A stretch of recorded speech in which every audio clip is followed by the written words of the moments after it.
Yo, what up? This is Rossi Rock out of Suave City. This is Interviews, My Life Behind Bars. Suave City taking over, Round Wallet taking over, cop collar in a Rover, Dodge stand moving over, bad diamond with a choker, young boy looking over hill, young boy looking over skill, one check with the O for real, goddamn they ain't no for real. Everything about San Diego is different. See, a lot of people don't know, like, I wasn't born in San Diego. I was raised in Palm Springs and San Diego, back and forth. But I was born at UCSF in San Francisco in the Bay. Oh, okay. Yeah. So 1990. All right. That same year we moved to San Diego. Okay. Moved to San Diego.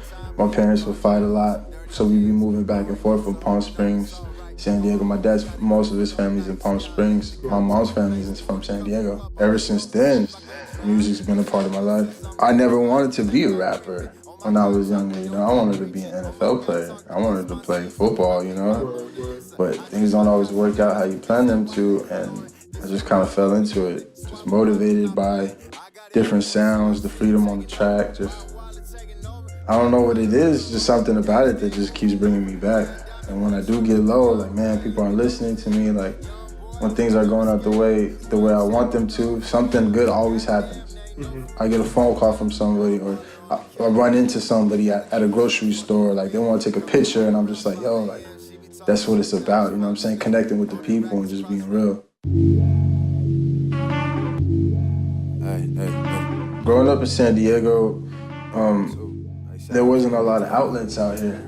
There's not too many outlets out here, and if there is an outlet, it's not big enough to give you that exposure.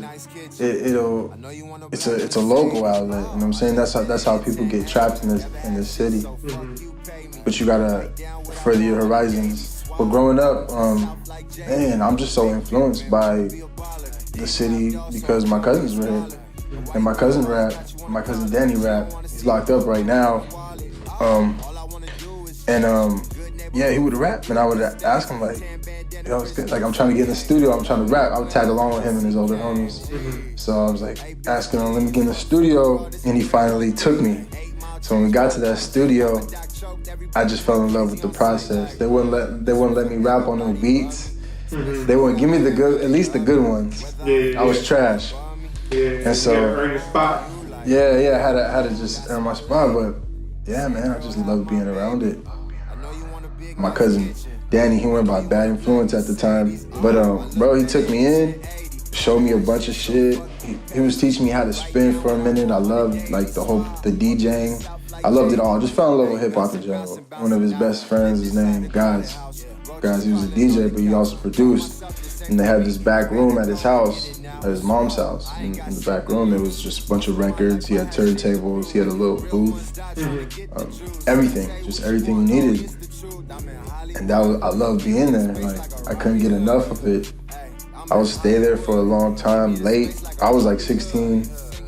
And my mom be calling me, telling me to come home, but I didn't want to go home.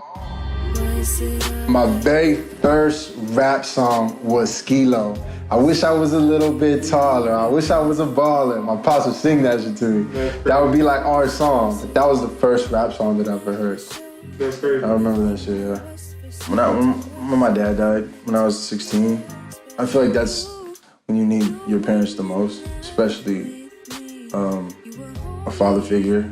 Because when you're 16, 17, 18, that's when you're transitioning from a boy to a man, you know? I lost them right at that cut, so it was like, okay, what I look up to? I didn't have anything to turn to. That's why I said I hung out with my older cousins. And music was always there. Well, when I was younger, I played tennis. I was influenced by tennis players. I didn't want to play tennis. I liked it, but I didn't love it. I was kind of forced into it by my dad. So he kind of taught me discipline and respect through that sport. And this guy right here, Agassi, yo, like, he was one of the best. And my dad would make me watch TV. I couldn't go out and play with friends, you know what I'm saying? Like, I didn't have that. I couldn't go outside and just hang out. I didn't have that time to go smoke weed or get into trouble because my dad was on my ass, yo. I had to watch this. This is what I watched. This is like my childhood, right? I had to watch tennis and emulate what the hell they did. Because when we took it to the court, like, he wanted me to be the best. And the best is Sampras. Did he play? The other guys, he played when he was younger, but he didn't take it nowhere. Yeah, he just loved it. He He loved it, so he kind of like forced it on me. I was always taught to do something, you know, no matter what it is, be the best at it. Bamz is one of my favorite artists. Before I knew him, like, I've been a fan. So it's just like to have him on the squad, to put me on the team, it's just like, it's crazy.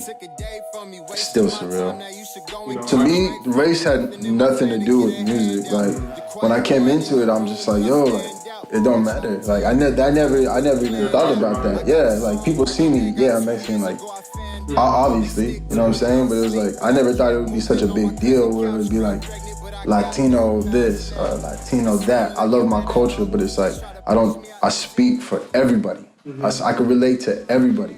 I love my culture and shit, but being Latino, it's important. It's important to other Latinos. That's what I've learned, and as I've been growing, because you have those people that look just like you, that dress just like you. They're from the places that you're from, and they'll come up to you and they'll tell you like, yo, like, you're putting on for the Latinos, and that's when it hit me like, yo, like, this is important, and people need to hear more Latin artists, because I'm inspiring other Latin kids, you know what I'm saying? Like, they don't have nobody to look up to that looks like that, you know what I'm saying? I never knew that until I started making progress.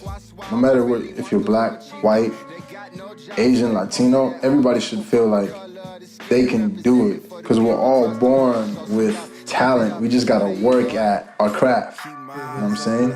You just gotta get in tune with yourself and really figure out what you want in life. This is just the beginning too. This is the beginning. Yeah. I don't wanna just rap. That's just getting the foot in the door. There's so many other things that I wanna do and I wanna build. I wanna build businesses, I wanna build houses, I wanna do all kinds of things, but rap is just my foot in the door of getting to get what I want. I gotta leave a foundation for my son, his kids. I'm thinking ahead. I'm thinking further ahead. Music is just music. I'm trying to get past that. And now this is where I'm at in the moment, so.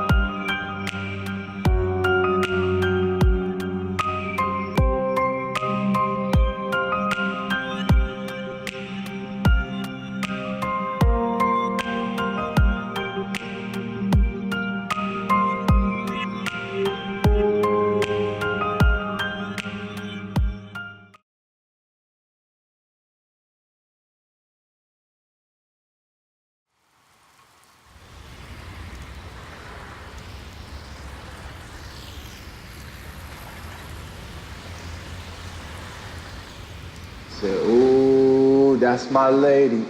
Same girl had my baby. I know you want a big, nice kitchen. Yeah, I know you want a black Mercedes. Oh, I look better in 1080. Never had shit, so fuck you, pay me. Write down what I want on the daily. Swab. Welcome to the South like JD.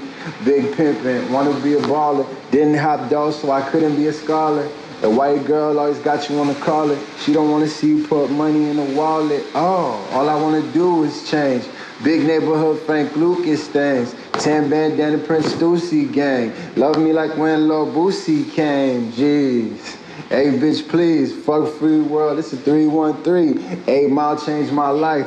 Papa Doc choked. Everybody went crazy on sight like, ooh, this one for everybody, bro. Especially that one that really love me. Whether on flashy fly above me, I'm still coming home to you like, ooh, that's my lady. Same girl had my baby. Yeah, I know you want a big, nice kitchen. I know you want a black Mercedes. Oh.